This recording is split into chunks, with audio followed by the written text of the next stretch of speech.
Étienne Symphorien Kalala Balandaï, TV du peuple RD Congo. Mesdames et messieurs, bonjour ou bonsoir. Chers compatriotes, malgré les crimes économiques qui pèsent sur le dos de l'ancienne première dame, Olive Lembe, des crimes économiques qui pèsent sur son dos et celui de son mari, elle s'avère être depuis un certain temps une bienfaitrice. Là, elle se blanchit en offrant une certaine quantité de chloroquine pour soigner le coronavirus. Elle offre ça au ministère de la Santé via le docteur, comment est-ce qu'il s'appelle encore, le docteur Muyembe, qui a été chargé par le président de la République de s'occuper de la riposte contre le coronavirus. Voilà. Je vous propose de regarder les images.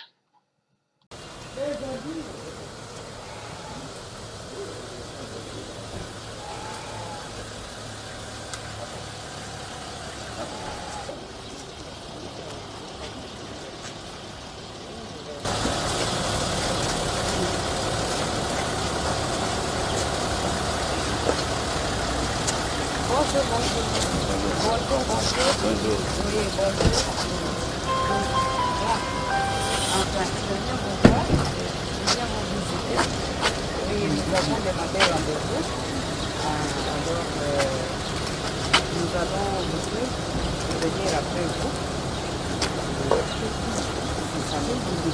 Viens nous guider, Coco. Bon, je vous souhaite donc la bienvenue. Et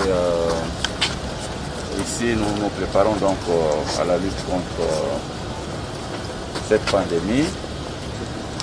Et nous sommes donc ouverts pour recevoir tout Congolais et toute Congolaise qui veut apporter son aide, n'est-ce pas, à la lutte contre cette épidémie. Il y a déjà beaucoup de Congolais qui se sont annoncés pour apporter leur aide et ceci est peut-être un premier exemple et nous pensons que dans l'avenir il y aura de plus en plus d'aide pour lutter contre cette épidémie. Beaucoup de courage et soyons unis pour lutter contre cette épidémie.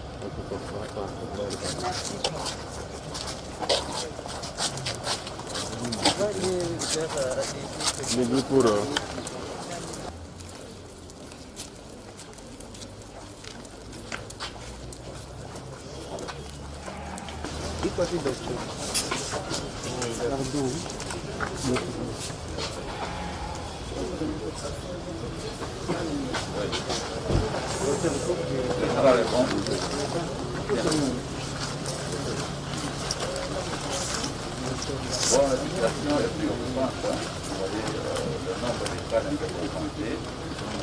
Et nous demandons donc à la population d'observer les mesures édictées par les autorités. En gardant la discipline, c'est par la discipline qu'on atteint cette épidémie.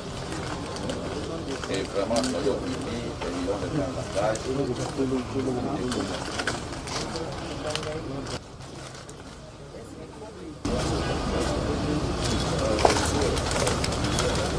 Et en plus, c'est vous qui dirigez, c'est vous qui pilotez les équipes de lutte contre cette pandémie. Alors, en tant que citoyenne congolaise tout simplement, nous avons les soucis de notre prochain, de notre compatriote. C'est comme ça que nous n'avons pas hésiter et à prendre la décision de venir remettre même les peu que nous avons pu trouver. Puisque c'est vrai que peut-être ça ne va pas suffire pour même pas 1/10 des personnes, mais il vaut mieux 1 que 0. Et c'est déjà ça. Donc symboliquement, je vous remets la boîte de 1000 comprimés. Et il y a... d'accord. Et les 8 autres boîtes. Je ne sais pas qui va les recevoir. Nous allons... Oui. Voilà, nous prenons donc ces médicaments. Nous remettons au professeur Kayembe, qui est le responsable de la commission de prise en charge. Et je lui demande donc de faire un bon usage de ces médicaments précieux en bon père de famille et en grand responsable de la prise en charge des cas de Covid. Je vous remercie. Voilà. Merci beaucoup. Voilà. Oui, alors je voulais aussi profiter de cette occasion, faisant partie quand même des leaders d'opinion auprès de nos compatriotes. Je voulais les sensibiliser par rapport à cette pandémie pour que tout le monde prenne la situation très au sérieux et que tout le monde fasse des efforts de façon à pouvoir observer la discipline par rapport à toutes les mesures que les autorités nous imposent pour notre propre bien. Et aussi faire appel donc à toute personne de bonne foi, de bonne volonté, congolais ou étrangers, de participer en soutenant surtout la coordination. Surtout la coordination. Alors, je ne sais pas si vous allez me permettre de lire un tout petit peu mon petit mot que j'ai préparé pour m'adresser à tout le monde, sans exception, avec votre autorisation. C'est mon petit message de sensibilisation pour la prévention au coronavirus. Comme vous savez, je suis présidente d'une ONG qui s'appelle Initiative Plus, OLK, et aussi épouse de M. Joseph Kabila Kabange, président honoraire de la République démocratique du Congo, qui aussi nous a envoyé avec un message et des salutations. Oui. Et je m'adresse à la population congolaise et à l'humanité tout entière, puisque la pandémie n'est pas seulement une question congolaise, c'est maintenant un peu partout dans le monde. Le Covid-19 est un virus contagieux et facile à se propager si nous ne respectons pas les mesures préventives. Les professionnels du domaine de la santé nous renseignent que ce virus attaque les poumons, crée une sorte de grippe et ensuite conduit à une réaction inflammatoire au sein des poumons, au point de les engorger et d'empêcher l'oxygène d'y pénétrer, ce qui aboutit à la fatalité. Ces symptômes sont, la répétition étant la mère de la science, il vaut mieux répéter pour que les gens s'imprègnent encore et encore de la réalité de ce virus. Ces symptômes sont donc la fièvre, la toux persistante, les difficultés respiratoires, le rhume, les éternuements répétitifs, les maux de tête, les courbatures, les douleurs musculaires, les transpirations intenses, des douleurs articulaires, etc. Pour ce qui est de la prévention, se laver régulièrement les mains avec du savon ou solution hydroalcoolique. Et pour ceux qui n'ont pas de moyens d'avoir les savons, pendant la lutte contre l'Ebola, nous avons l'expert devant nous, à côté de nous ici. Je pense que dans de nombreux villages, il était recommandé pour des personnes qui n'avaient pas assez de moyens d'utiliser même des cendres pour essayer de se désinfecter avec et nettoyer, laver les mains avec, comme nos ancêtres nous ont appris à faire. Se laver régulièrement les mains avec du savon en solution hydroalcoolique, donc je disais, ou soit du cendre en cas de force majeure. Tousser ou éternuer dans les plis du coude, comme ça. Limiter les déplacements ou se confiner, tout simplement.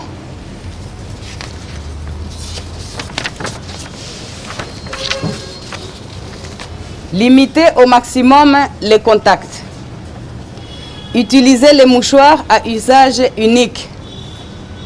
Consommer les boissons chaudes de manière générale. Un peu de jus de citron ne ferait pas de mal si on en a. Consommer les fruits produits localement, puisqu'ils contribuent au renforcement de notre immunité. Par exemple, nous avons les ananas, les oranges, les mangues, les avocats, la papaye, les bananes, les cœurs de bœuf, les maracujas, voire même les matongués, je ne connais pas les noms en français, les tondolos et des choses comme ça. Consommer des légumes comme les amarantes, l'oseille, le gombo, l'aubergine, les feuilles de manioc, les feuilles de patates douces que nous appelons communément matembele, les haricots, les épinards, presque tout ce que nous avons de disponible en légumes de chez nous. Bien sûr, accompagné de différents féculents comme la patate douce, les maniocs sucrés, la pâte de maïs ou de manioc, le foufou, riz, makemba, la banane plantain et autres. Ainsi que la viande, les poulets, les œufs, les poissons, selon la possibilité. Prendre le thé chaud, car la vapeur d'eau chaude inhalée permet d'arrêter le virus de passer à la phase inflammatoire. Faire des bains de vapeur à l'eucalyptus ou à la citronnelle, soit même avec des feuilles de goyavier, les écorces de manguier, et ainsi de suite, ou autres que moi je ne connais pas. 2 fois au moins par semaine, comme ce fut pratiqué par nos ancêtres. De ce qui précède, nous lançons un appel à tous nos frères et sœurs congolais, ainsi qu'à tous les étrangers qui ont choisi notre pays comme seconde patrie, au respect de toutes les mesures prises par les autorités pour barrer la route au coronavirus. Par la même occasion, nous invitons toutes les personnes de bonne volonté à la solidarité envers les corps médicaux engagés dans ces combats et exhortons les opérateurs économiques à emboîter le pas à la ferme Espoir en fournissant les denrées alimentaires au prix raisonnable de façon à pouvoir participer chacun dans son domaine à vaincre cette pandémie. Nous saluons les mesures d'allègement fiscal et encourageons le gouvernement à l'appui des petites et moyennes entreprises pour favoriser la production locale. Enfin, nous adressons notre prière à l'Éternel Dieu Tout-Puissant par le sang de Jésus-Christ, notre Seigneur, de nous accorder sa miséricorde et sa protection contre ce fléau. Que Dieu bénisse la République démocratique du Congo et l'humanité tout entière. Merci. Une question pour le docteur. Pour les paysans, les petits producteurs, quelles sont les recommandations qu'il faut leur donner pour qu'ils puissent continuer à travailler, oui, de façon à ce qu'il n'y ait pas pénurie, parce que nous connaissons déjà beaucoup de problèmes par rapport à l'alimentation, puisqu'on peut bien soigner les malades, mais si nous ne sommes pas nourris, nous risquons de mourir de faim. Donc en fait, la plupart de nos cultivateurs, tout ça, vivent un peu isolés, ils ne sont pas en contact avec les malades. Ils doivent continuer à travailler. Ils sont habitués à travailler. S'ils ne travaillent pas, ils peuvent même faire la maladie parce qu'ils ne travaillent pas. Donc ils doivent continuer à travailler, à produire, pour nourrir, n'est-ce pas, le reste de la population. Je pense que nous devons continuer à travailler. Là où nous sommes, nous devons continuer à travailler. Ok. Symboliquement,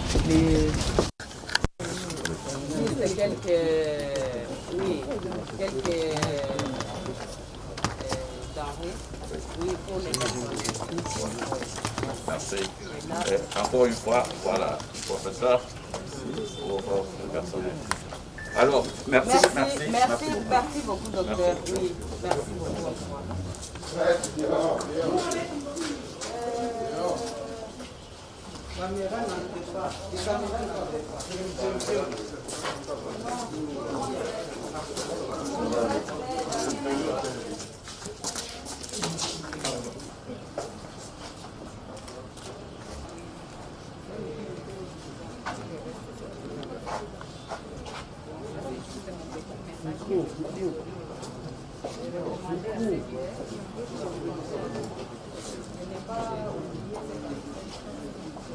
Je vais continuer à travailler dans les champs. Oui, donc j'ai eu la réponse. Alors là, je n'ai plus peur de continuer à faire cette affaire. Maman, vous venez de donner un nom important de certains dont la chloroquine, ici à l'INRB. On peut savoir l'importance... Attendez, je peux me mettre...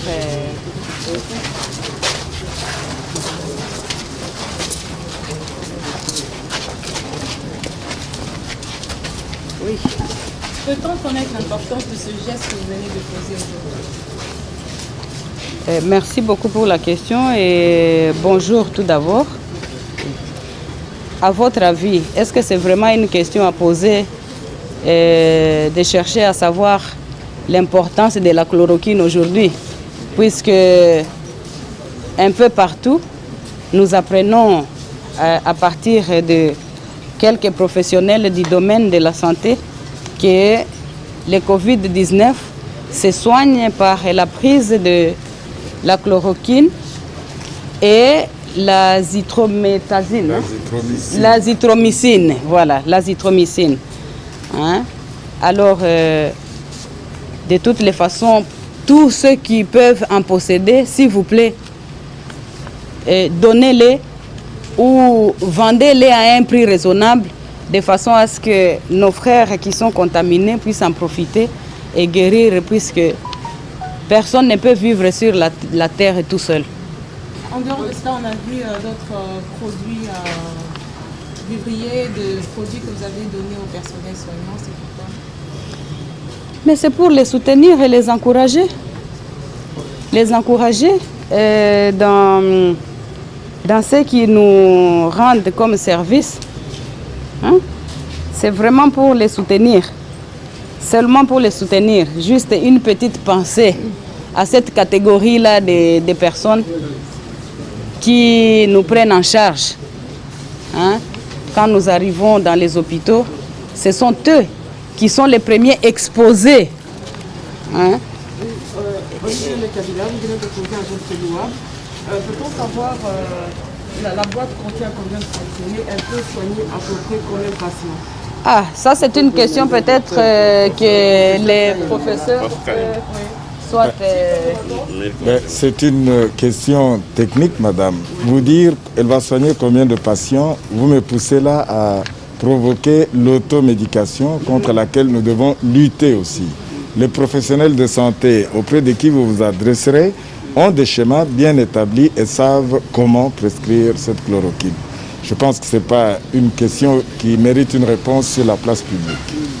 Et que dire de ce geste de Maman Olive vous a répondu. C'est un geste de magnanimité. Le professeur Mouyembe, coordonnateur du secrétariat technique, a répondu.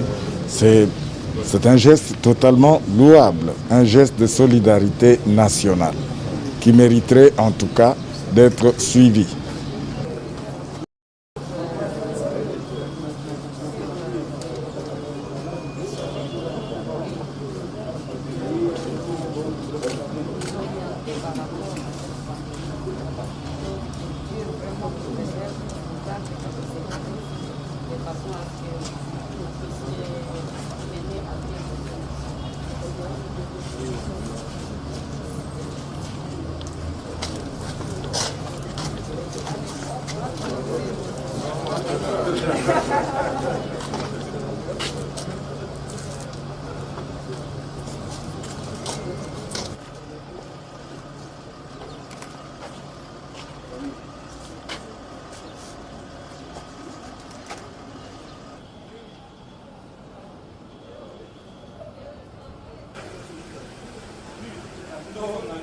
Oh.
Titi, Titi, Jogo Keba, Keba.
Congo Avenir. Mokaya